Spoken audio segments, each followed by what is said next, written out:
இறைவனின் சாந்தியும் சமாதானமும் நம் அனைவர்களின் மீதும் என்றென்றும் நின்று நிலவட்டுமாக. அன்பானவர்களே, கடந்த வாரம் கேரள மாநிலம் வயநாட்டிலே ஏற்பட்ட நிலச்சரிவிலே கிட்டத்தட்ட 350க்கும் மேற்பட்ட மக்கள் இறந்துவிட்டனர். கிட்டத்தட்ட 1000க்கும் மேற்பட்ட மக்கள் காயம்பட்டு முகாம்களிலே தங்க வைக்கப்பட்டுள்ளனர். நாங்கள் இங்கே இருக்கிற இடம் இப்போ முண்டக்கை அப்படிங்கிற ஒரு பகுதியில் தான் இருக்கோம். இது எல்லாமே மக்கள் வாழ்ந்த பகுதி.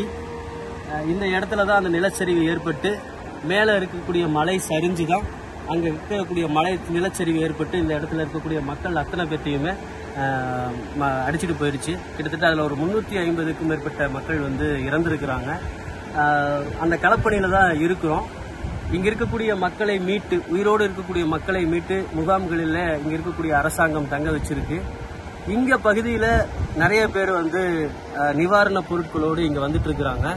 எனக்கு தெரிஞ்சு நான் இந்த களத்துல பார்த்த வரைக்கும் இங்க இருக்கக்கூடிய மக்களுக்கு உணவோ அல்லது உடையோ அல்லது வேறு எதுமான தேவைகளை தாண்டி இங்க இருக்கக்கூடிய மக்களுக்கு அடுத்ததாக நாம் வாழக்கூடிய பகுதியை எப்படி செய்ய போறோம், நம்ம என்ன பண்ண போறோம் அப்படிங்கிற ஒரு பெரிய கவலை தான் அந்த மக்கள் மத்தியில தெரியுது. அடுத்ததா நாங்க எப்படி வாழ போறோம், எங்க வீடை நாங்க எப்படி பண்ண போறோம், எப்படி கட்ட போறோம் அப்படிங்கிற கவலை தான் அந்த மக்கள் மத்தியில பெருசா தெரியுது.